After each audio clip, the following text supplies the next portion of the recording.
Assalamualaikum warahmatullahi wabarakatuh. Perkenalkan, nama saya Nur Indah Julianti dari kelas A3 Prodi PGSD dengan NIM 24060151. Di sini saya akan menjawab dari soal 1.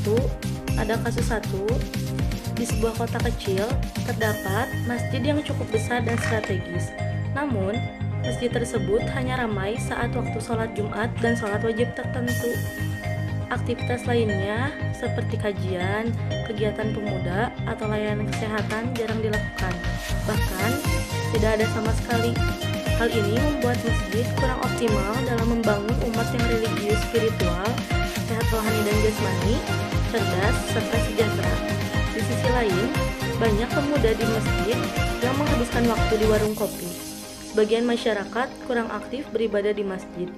Dan terdapat kebutuhan akan program kesehatan dan pendidikan yang belum terpenuhi. Di sini ada tugas Anda. Sebagai bagian dari pengurus masjid, Anda diminta membuat sebuah rencana strategis untuk memaksimalkan peran masjid dalam membangun umat dan kriteria berikut. Satu, religius spiritual. Bagaimana masjid dapat meningkatkan kesadaran spiritual masyarakat?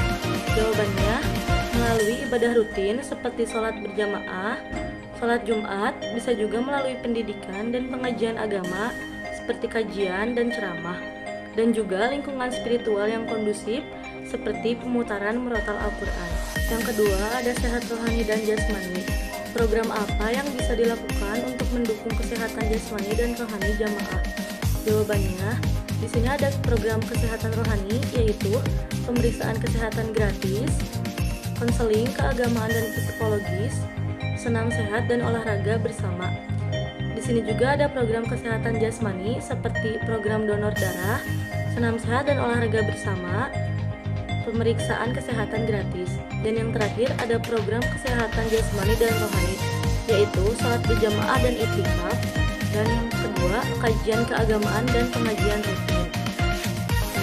Yang ketiga ada cerdas, emosional, intelektual, dan spiritual. Apa jenis pendidikan atau pelatihan yang dapat diselenggarakan? Jawabannya, yang ke-1 ada pendidikan dan pelatihan kecerdasan emosional. Yang kedua ada pendidikan dan pelatihan intelektual. Dan yang ketiga ada pendidikan dan pelatihan kecerdasan spiritual. Nomor 4, sejahtera. Bagaimana masjid dapat membantu jamaah meningkatkan kesejahteraan ekonomi mereka? Jawabannya, 1. Pengelolaan zakat, infak, dan sodako secara produktif. Yang kedua, ada pelatihan dan pemberdayaan ekonomi jamaah. Yang ketiga, ada pembukaan lapangan kerja dan peluang usaha jamaah. Dan yang terakhir, ada pemanfaatan wakaf produktif. Di sini ada kasus 2. Seorang pendidik bernama Ustadz Hasan mengajar di sebuah sekolah Islam terpadu. Ustadz Hasan dikenal sebagai guru yang cerdas dan memiliki ilmu agama yang mendalam. Namun, beberapa murid merasa kurang nyaman karena gaya mengajarnya cenderung dan kurang memperhatikan pendekatan emosional. Akibatnya, sebagian siswa merasa takut bertanya atau berdiskusi secara terbuka di kelas. Di sisi lain, para orang tua menginginkan agar pendidikan Islam di sekolah tersebut tidak hanya mengajarkan ilmu agama, tetapi juga membentuk akhlak yang mulia, kemampuan berpikir kritis, dan sikap toleran terhadap perbedaan.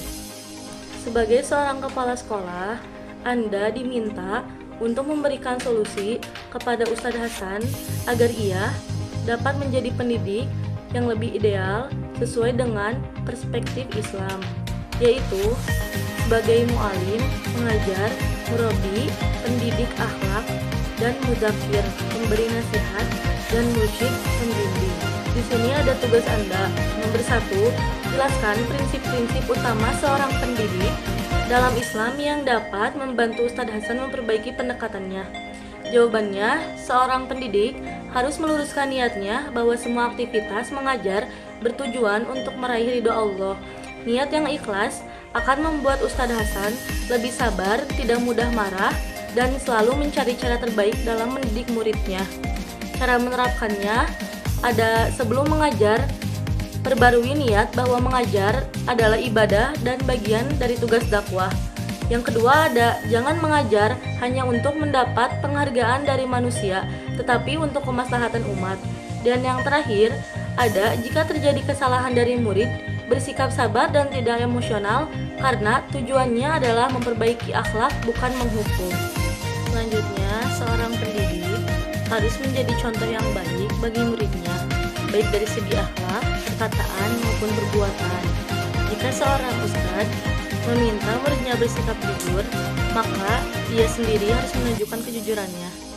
Cara menerapkannya, Ustadz Hasan harus menjaga perilakunya di hadapan murid, misalnya tidak mudah marah, tidak berkata kasar, dan selalu bersikap tenang. Selanjutnya, memberikan contoh nyata dari kehidupan Rasulullah SAW atau tokoh-tokoh Islam dalam materi pembelajaran. Yang terakhir, mengamalkan nilai-nilai Islam dalam kehidupan sehari-hari agar murid dapat menirunya. Selanjutnya, nomor 2, susunlah minimal 3 strategi praktis yang bisa diterapkan Ustadz Hasan untuk meningkatkan hubungan emosional dengan siswa. Jawabannya, membangun keakraban dengan siswa melalui pendekatan personal. Yang ke-1, ada menghafal nama dan karakter. Ustadz Hasan sebaiknya menghafal nama setiap siswa dan mengenali karakter atau sifat unik mereka. Panggil siswa dengan namanya agar mereka merasa dihargai. Yang kedua, ada mengenal minat dan hobi siswa.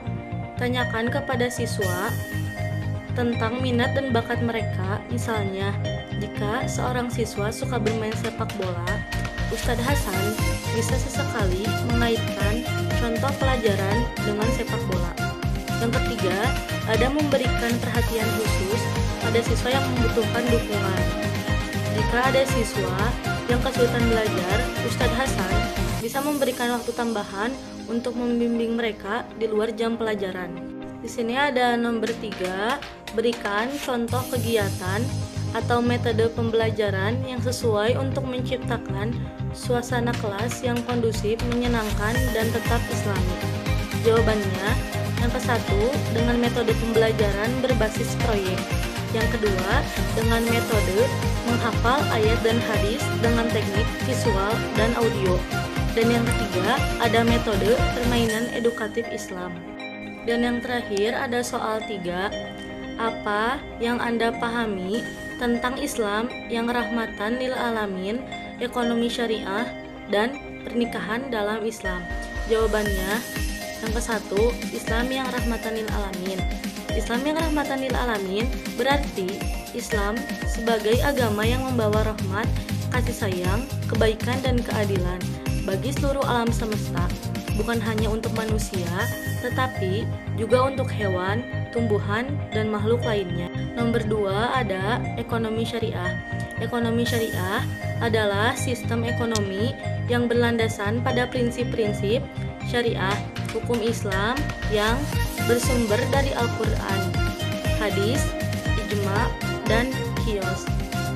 Tujuan utamanya adalah menciptakan keadilan sosial, menghindari riba atau bunga, dan mewujudkan kesejahteraan masyarakat secara keseluruhan. Nomor 3, di sini ada pernikahan dalam Islam. Pernikahan dalam Islam adalah ikatan suci atau akad antara seorang laki-laki dan seorang perempuan untuk membentuk keluarga yang sakinah, tentram, mawadah, penuh cinta dan rahmah, kasih sayang. Tujuannya adalah untuk menjaga kesucian diri, melanjutkan keturunan, dan membentuk keluarga yang berlandasan nilai-nilai Islam. Mungkin sekian yang bisa saya jawab dari soal-soal dan kasus-kasus. Mohon maaf jika ada kesalahan.